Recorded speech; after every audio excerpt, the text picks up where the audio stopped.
God, take away everything I think I know about this book, about this process, and about you, God, so that I can have an experience with you.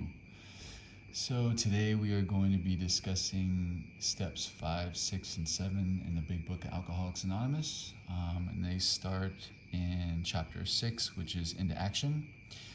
So it starts off by saying, having made our personal inventory, what shall we do about it? You've been trying to get a new attitude, a new relationship with our Creator. And we're going to highlight a new relationship with our Creator. So this kind of goes back to what we wrote at the end of We Agnostics, right?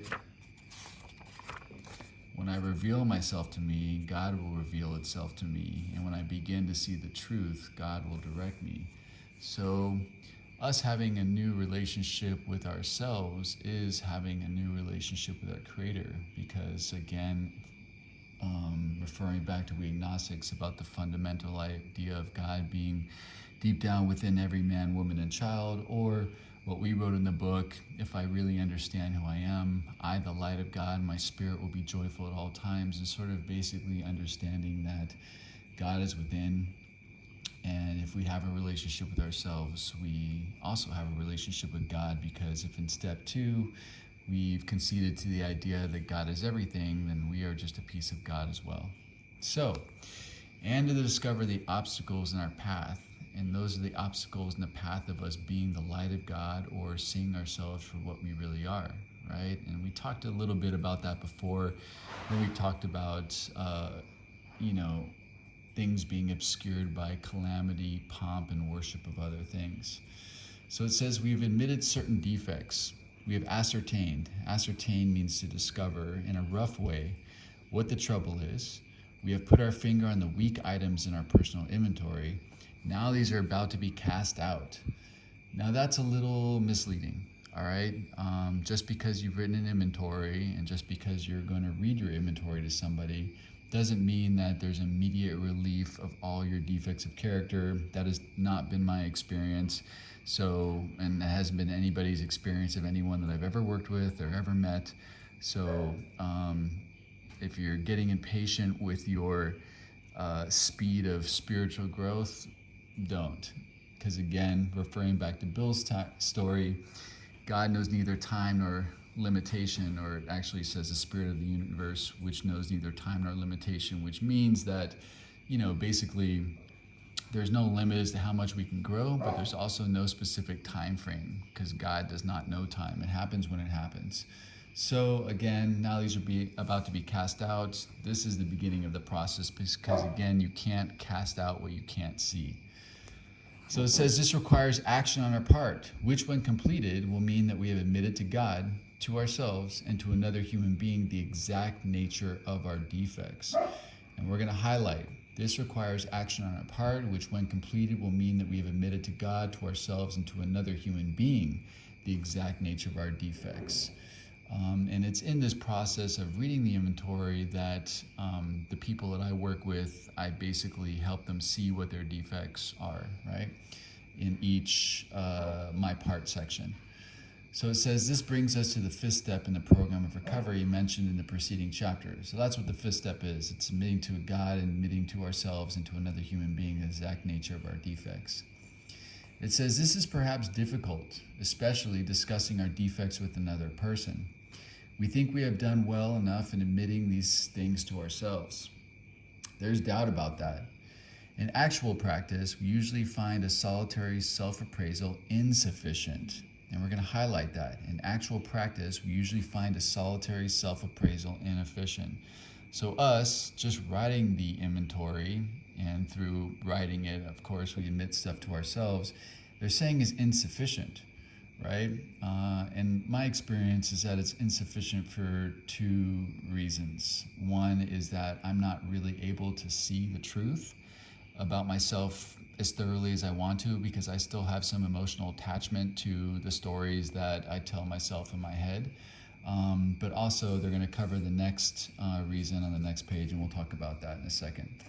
It says, many of us thought it necessary to go much further.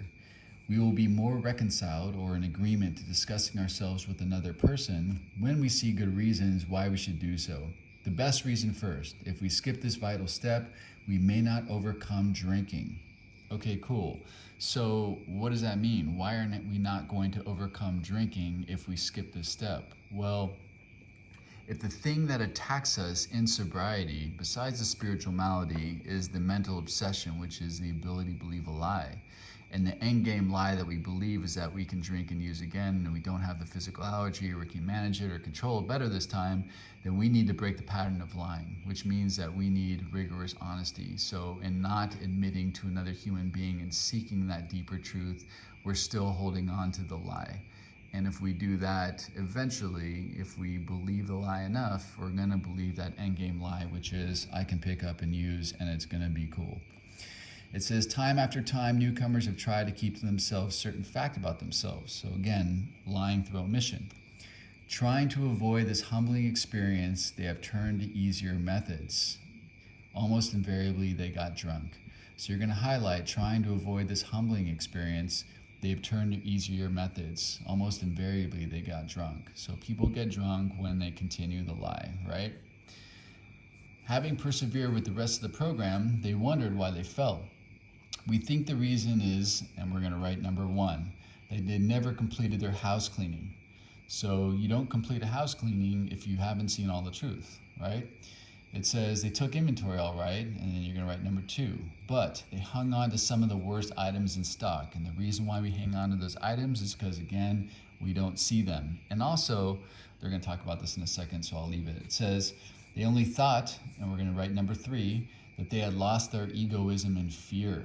Egoism, pride, that defect of character, which if you've done an inventory and you've read it to somebody, you'll see that pride is typically one of the main defects of character that affects every single human being on this earth, whether it be pride in terms of arrogance or reverse pride in terms of low self-esteem. And again, we discussed this early on in the book when we wrote that prayer, God, please bury my pride before my pride buries me.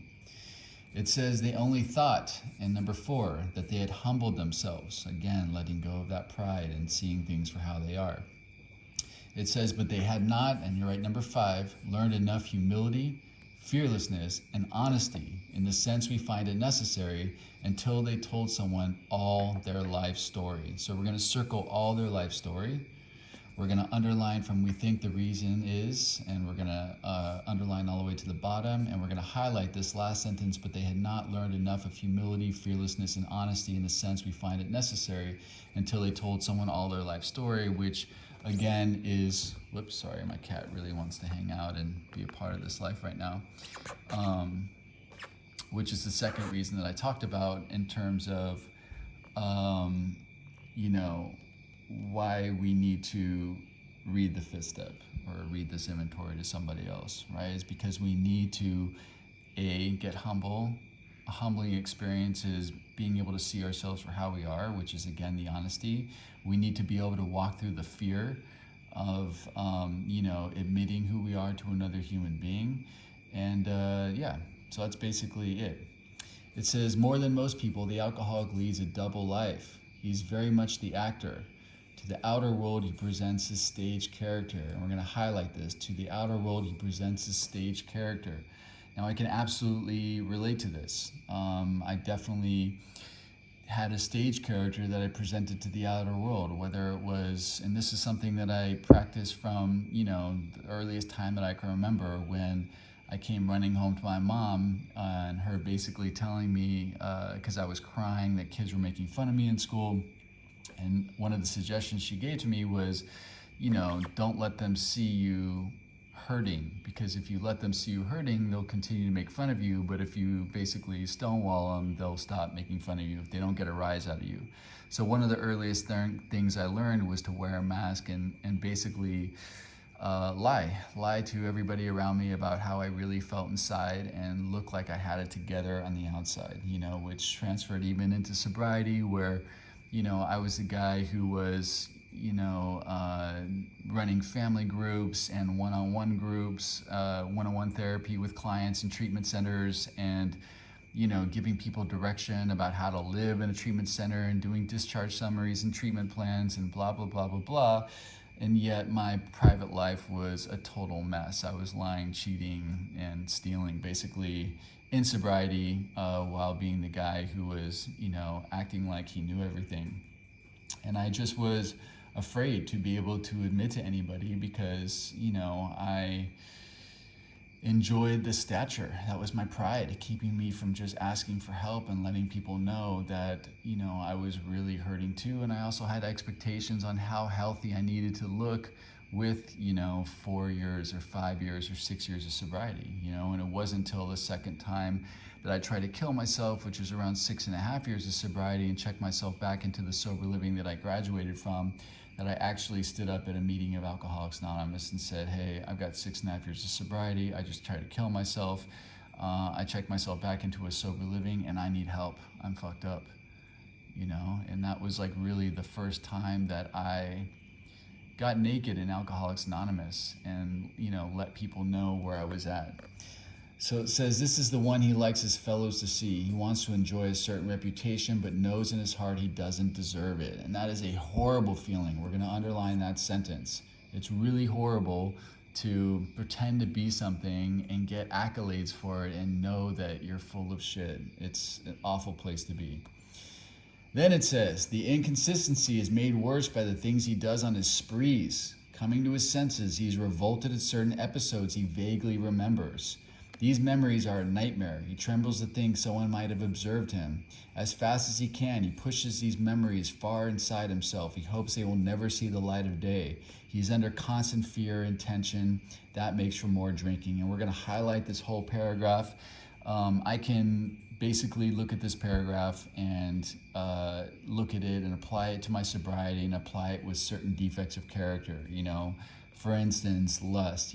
There was definitely times where I cheated in relationships and basically just tried to shove that memory deep down inside me like it never happened. I, was in fear all the time of people catching me or people seeing me. There was always tension. There was always like, oh, is she gonna find out? It was just literally a nightmare walking this path of, complete duplicity. So, if you can apply that to your sobriety with defects or, things that maybe it's gambling, maybe it's eating, maybe it's, sex, maybe it's, I don't know. But if you can apply that, it's good to sort of get that kind of honesty with yourself if you've got some time sober. It says, psychologists are inclined to agree with us. We have spent thousands of dollars for examinations. We know but few instances where we have given these doctors a fair break. Why? It says we have seldom told them the whole truth, nor have we followed their advice, which is absolutely true. It says, unwilling to be honest with these sympathetic men, we were honest with no one else. It says, small wonder, many in the medical profession have low opinion of alcoholics and their chance for recovery, right? And again, we know now that, we cannot recover without the honesty. It just doesn't happen because, again, our main problem in sobriety is this ability to believe a lie, right? And so if we're continuing this pattern of dishonesty, then we're continuing that ability. And again, the end game of, thinking that we can drink and use again and it's going to be cool is going to affect us. Sorry, my cat's here and I'm trying to move this a little bit so that we can kind of get into what's going on. I can actually show you the whole page, which doesn't look like it's going to happen, but whatever. It says, we must be entirely honest with somebody if we expect to live long or happily in this world. It says, rightly and naturally, we think well before we choose the person or persons with whom to take this intimate and confidential step. So we're basically going to underline from the page before where it says we must be entirely honest with somebody, and double underline entirely all the way to confidential step. Now, if you're new, I don't suggest that you wait so long to really sort of go through the rooms of Alcoholics Anonymous and pick and choose and, critique everybody, because it's really easy also to sort of rationalize yourself out of, working this step if you start getting really, really analytical about all the different people and who you can trust and who you can't trust. So it's just really important to get this step done and make sure you do it, because, they've already sort of discussed the urgency of it in terms of, you may not stay sober. So it says, those of us belonging to a religious denomination which requires confession must and of course will want to go to the properly appointed authority whose duty is to receive it. I didn't belong to anything like that, so I've always read these things to either my sponsor or the person who was taking me through the book. It says, but I do have a friend of mine who, did some stuff that he didn't want to tell anybody. And he told me that he went to downtown Los Angeles and basically paid a homeless guy $20 to listen to some of the things in his inventory that he didn't want to share with anybody. And basically the homeless dude gave the money back and said, "You're really fucked up. You need this more than me." And then that was it, which is really a funny story, I think, and I love the guy. So it doesn't necessarily have to be a sponsor. It doesn't mention sponsor here. It doesn't have to be a priest or a minister or a rabbi or a imam or anything like that. It can literally be anybody. And they'll get into a little bit more about that in a bit. So it says,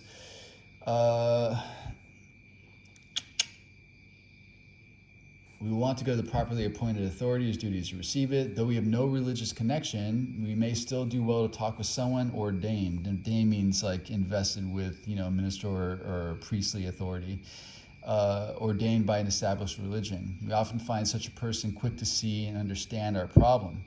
Of course, we sometimes encounter people who do not understand alcoholics, and it is important that you go to somebody who does understand alcoholics, alcoholism, and what you're trying to do. It says, if we cannot or would rather not do this, we search our acquaintances for a closed-mouthed, understanding friend. And next to that, we're going to write, don't have a big mouth. Now, this is really important, and obviously I'm speaking to the people who are hearing people's inventories. Don't have a big mouth. Don't share the stuff that people tell you in confidence with other people. It's not cool. That's not what we're about.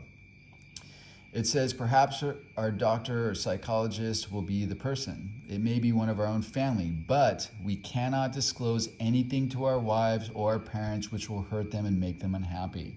So that's why our partners or our families are not usually the best choice, because a lot of times some of our deepest resentments involve those people, and it's going to be hurtful to them to hear that stuff. And there's probably some secrets that they don't know because they have this magical vision of who they think we are that we would absolutely crush if they knew some of the weird shit that we did. So those are not the people that I would suggest. It says we have no right to save our own skin at another person's expense. And that is true down the line, and we'll discuss that more with the amends. We're not about trying to hurt people, we're trying to bless people, right? It says, such parts of our inventory we tell to someone who will understand, yet be unaffected. The rule is, we must be hard on ourselves, but always considerate of others. And we're going to underline and highlight that. The rule is we must be hard on ourselves, but always considerate of others, which is, kind of the theme of the inventory anyway. It's about looking at our part, not looking at other people's parts. And a good sort of, kind of reason for this is that if in step one we admitted we were powerless over people, places, things, and situations, then, trying to blame other people for how messed up our life is a waste of time, because we have no power over that, right? So basically we want to always look inward. We always want to look at ourselves. It says, notwithstanding the great necessity of discussing ourselves with someone, and maybe one is so situated that there is no suitable person available. It says if that is so, the step may be postponed, only, however, if we hold ourselves in complete readiness to go through with it at the first opportunity, okay? And the people that I would think that they were talking about there, for instance, an example would be someone who's in prison, maybe. Someone who can't just share with somebody else, a cellie or something, about, all the different things that they've done out in the world that are not cool, because maybe they'll catch more cases or whatever, So that would be a situation where, a person can't postpone. But again, they're saying, check it out, complete readiness to go through with it at the first opportunity. So we jump on this as soon as we can, and we're going to underline that. It says we say this because we are very anxious that we talk to the right person. It says it is important that he be able to keep confidence. So now they're speaking to the people who are listening to people's inventories, all right? So we have to be able to keep confidence, which goes in line with the idea of don't have a big mouth. It says that we fully understand and approve what we are driving at. So for me, as someone who's writing an inventory, I want to learn more about myself, right? I want to see the hard truth. You know, if I'm writing an inventory and looking for someone to co-sign my bullshit and basically be a yes person in my life, then I'm missing the whole point of the exercise, right? So that also means that the person listening to it needs to be coming from that place. And, you know, if it's a good friend of yours and they want to sort of placate you to make you feel better and not tell you the hard truths, then they're not really fully understanding and approving what you're driving at. And then it says that he will not try to change our plan, okay? So we're going to underline and highlight it is important that he be able to keep confidence, that he fully understand and approve what we are driving at, and that he will not try to change our plan. So we're not trying to impose our will on other people, okay? Like we discussed with the sex inventory, we're not the arbiter of anyone's sex conduct, and we're not trying to impose our will about how we think people should live. We're literally just listening to this so that we can help people see the truth. You know, what they decide to do with it is what they decide to do with it. It says, but we must not use this as a mere excuse to postpone. So we're going to circle that. Again, they're reiterating the idea of this is important. We have to do this, okay? Don't postpone this shit. It says, when we decide who is to hear our story, we waste no time. We have written an inventory and we are prepared for a long talk. So we're going to underline, we have written an inventory and we are prepared for a long talk. Inventories take time. You can, you know, sit across from someone and bang it all out in one session. You could break it up into a few sessions. You can meet for 2 hours a week until it's done, however long you want to do it, but it just needs to get done. It says we explain to our partner what we are about to do and why we have to do it. Now, if you're working with someone in Alcoholics Anonymous, hopefully they know why you're going to do it and what you're about to do. It says he should realize that we are engaged upon a life and death errand. We're going to underline life and death errand. So they're really, you know, hitting home the urgency and the seriousness of the inventory and the fifth step in this whole process of seeking the truth. This is a life and death errand. It says most people approached in this way will be glad to help. They will be honored by our confidence. We're going to underline and highlight glad to help, and we're going to underline and highlight they will be honored by our confidence. And that's been true for me. I've always been honored when people have asked to read their inventories to me. And so they're writing this, so people who are writing their inventories, sometimes, you know, we get in our head that we're inconveniencing or burdening the people around us, but really, like, it is an honor and a privilege to be able to share this experience with another human being. So get to it, basically, is the moral of this story. Which they say, it says we pocket our pride and go to it. It says illuminating every twist of character, every dark cranny of the past. Once we have taken this step, withholding nothing, the first promise is we are delighted.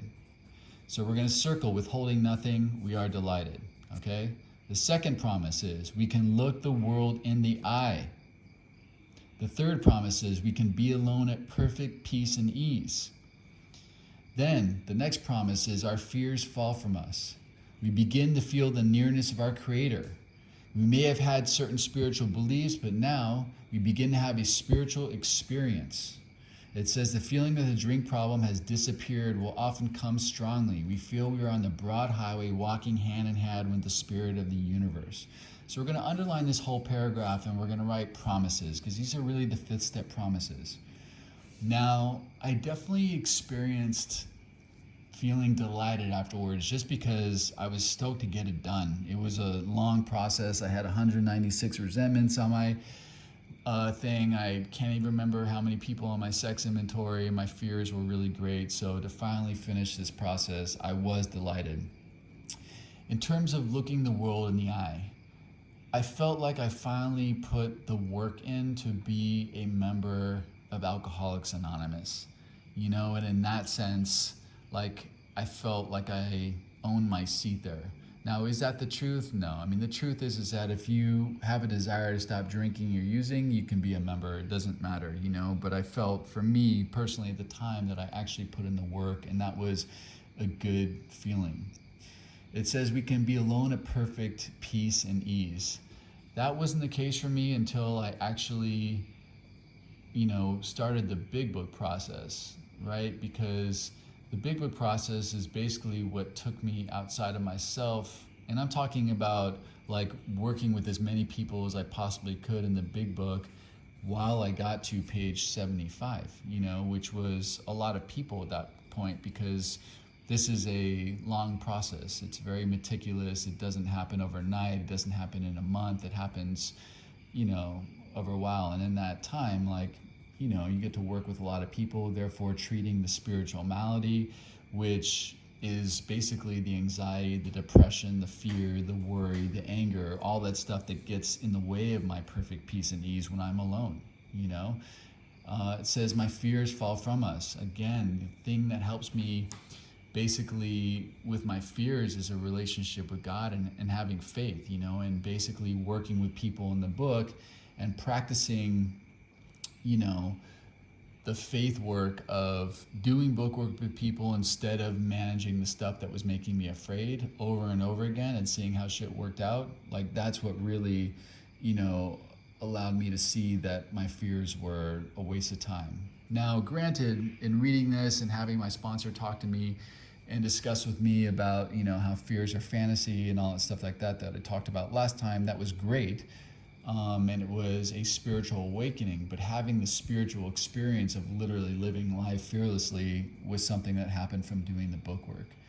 It says we began to feel the nearness of our Creator. And again, with the book work, absolutely. Every single time I worked with another human being, it reaffirmed that, there is some great loving power that's wanting the best for me and taking care of me no matter what, because I would feel uplifted and I would feel connected. And this is not something I can really explain. This is something that you have to experience by doing the work. It says we may have had certain spiritual beliefs, but now we begin to have a spiritual experience. Now again, on page 567, it talks about a spiritual experience being a God-powered personality change. And I'm going to talk about this in steps 6 and 7, but I've had many spiritual awakenings or spiritual ideas or spiritual beliefs, like what they're talking about. The real change for me has really been in the selfless action, and the book has been a great practice of that for me. So that's what's really led to me more to have the spiritual experience, because again, the self-knowledge of reading this as somebody and getting more truth is cool, but I'm an alcoholic, I'll forget that in a month, or I won't know how to apply it to my life or have it make a difference. So I need to have a practice that gets me out of self constantly in order to have a spiritual experience. It says the feeling that the drink problem has disappeared will often come strongly. For me, it came way before I ever did an inventory. The obsession was removed, and of course the phenomenon of craving was not happening because I wasn't putting any drugs or alcohol in my body. It says we feel we are on the broad highway walking hand in hand with the spirit of the universe. And again, I didn't necessarily feel that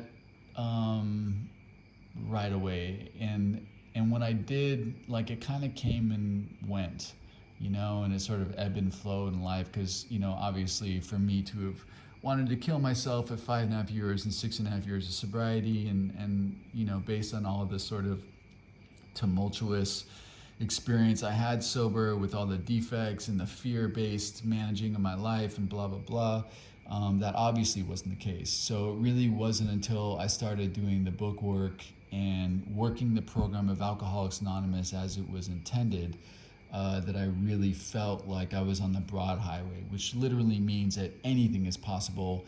And the reason why anything is possible is because I'm walking with the axis of the power of God, which is an infinite well of power. So that's walking hand in hand with the spirit of the universe.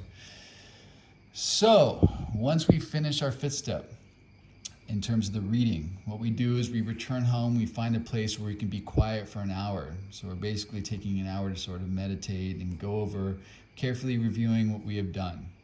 We thank God from the bottom of our heart that we know God better. And we're going to underline that sentence. We thank God from the bottom of our heart that we know God better. Again, reiterating the idea is that the more that we know us, the more that we know God, right? And in the margin, you're going to write, always be thanking. And I am. I'm always thanking all the time, literally walking around my house, walking around outside, on the motorbike. I'm always thanking God and sitting in gratitude, when I'm not face to face and talking to another human being. It's something that I've definitely incorporated into my life, and it's a beautiful thing. It says, taking this book down from our shelf, we turn to the page which contains the 12 steps. In case you're wondering, that's on page 59. It says, carefully reading the first 5 proposals. So they're talking about steps 1, steps 2, steps 3, steps 4, and steps 5. We ask if we have omitted anything, for we are building an arch or a foundation through which we shall walk a free person at last. So it's got some questions. Is our work solid so far? Are the stones properly in place? Have we skimped on the cement put into the foundation? Have we tried to make mortar without sand? So that's basically a bunch of metaphorically amazing questions that are asking the same thing, which is, have we been thorough? Is there anything that we've missed? Is there anything in the inventory that we left out? Do we have any reservations like we want to use?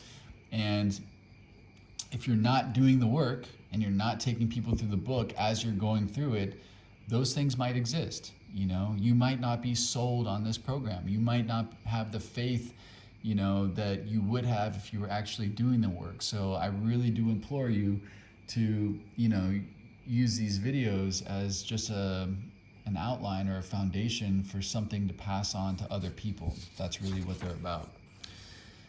So it says, if we can answer to our satisfaction, we then look at step 6. We have emphasized willingness as being indispensable. And we're going to highlight that. If we can answer to our satisfaction, we then look at step 6.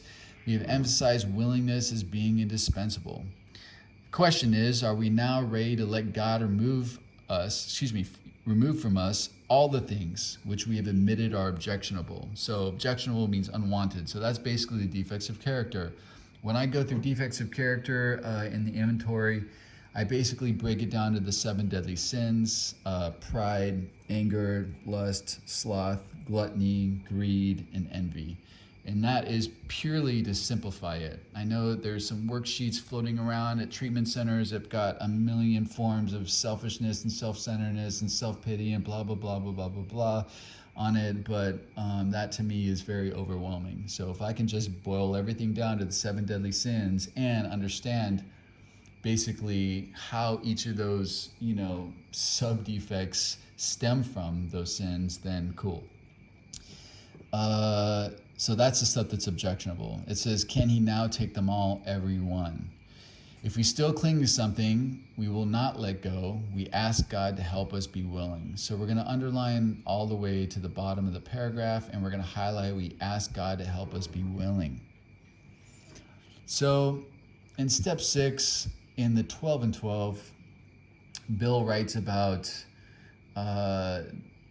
if you're questioning whether or not God can remove defects of character, just look at how God removed the obsession to drink. And if God can remove the obsession to drink and, refer back to the time where you were hopeless, and you wanted to stop but couldn't, but something gave you freedom from that. If God can do that, then God can do anything, is basically the answer to that question, right?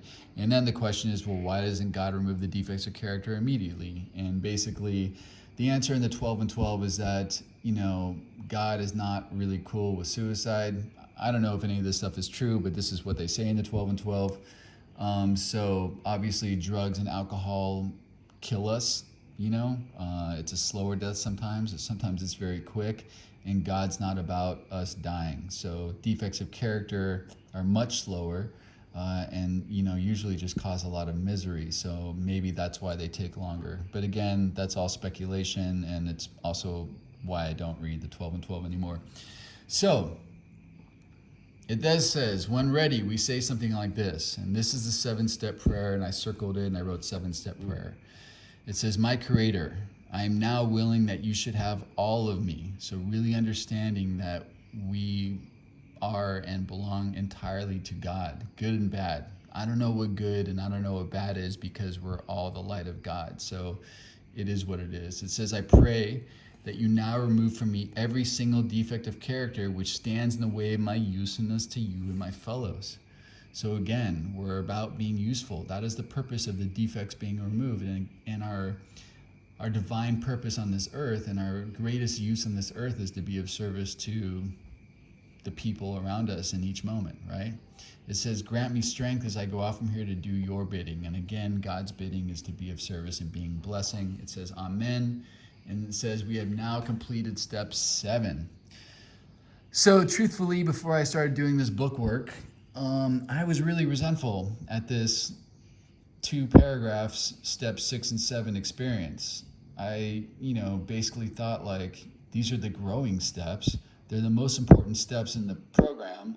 Like, why is there only 2 paragraphs dedicated to this stuff? And that's why I used to spend a lot of time in the 12 and 12, because there's a lot of paragraphs and a lot of pages written on steps 6 and 7 in the 12 and 12. And I used to do exercises for step 6 and 7 too. So basically what I would do is in my inventory, once I basically wrote down all the defects of character, the 7 deadly sins, I tallied up, how many of pride and how many of envy and how many of sloth and how many, etc. And I would write them down on little pieces of paper, right? So my more, bigger existing defects, I know that's really poor English, but the ones that were, more prominent within me, which was pride, anger, and lust, right? So I would write those 15 times on little pieces of paper. And then the rest of the defects, I just wrote 10 times on little pieces of paper. And I crumpled up these little pieces of paper and I threw them in a jar. And what I would do every morning is I would pick out 2 defects of character. And if I got 2 of the same, then I'd pick another one. So I had 2 different defects of character. And those would be the 2 defects of character that I would focus on that day. And that I would try to do some work on in terms of contrary action. So when I felt the defect of character crop up in me, basically what I would do is I'd say the 7-step prayer in my head, if I was aware of it. And then I would do my best to take contrary action. Okay? I don't do this anymore, but that's what I used to do because, I needed to feel like I was doing something for steps 6 and 7. Today, I just do book work, okay? Now, if selfishness and self-centeredness is the root of my problems and the root of my defects, and I found that working the program is the root of the solution for my defects. And working the program, of course, I mean taking as many people through the big book as I possibly can, filling up as much of my spare time with it as I possibly can, and acting selflessly.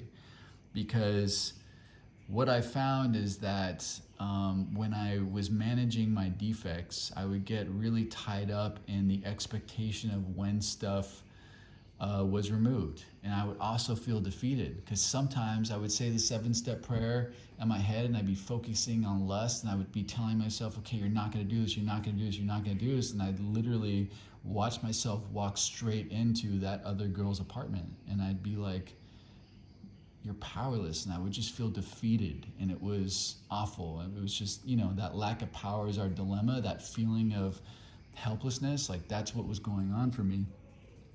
And I just had a lot of judgment against myself. So at some point, I just decided, okay, cool, managing my defects is not what's working for me. And if we look at step 6 and 7, let's look at them. Page 59, right? Step 6, we're entirely ready to have God remove all these defects of character. So does it say anything there about me doing anything except for being ready? No. Then it says, humbly ask God to remove our shortcomings. Does it say about me picking anything out of a jar, managing defects, or trying to do this or that? No, it just says I'm humbly going to ask God to remove my shortcomings. So I need to have a relationship with God. That needs to be the most important thing in my life, okay? That relationship above all. And that's kind of what we talked about, in the very beginning of the book when we talked about, sorry, I'm flipping through pages, but it's here.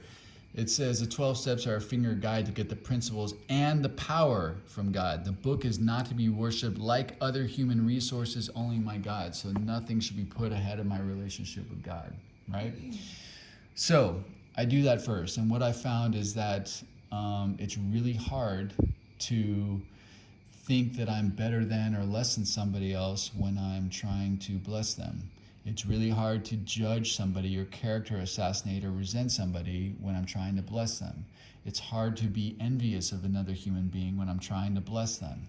It's hard to seek validation from other people when I'm trying to bless them.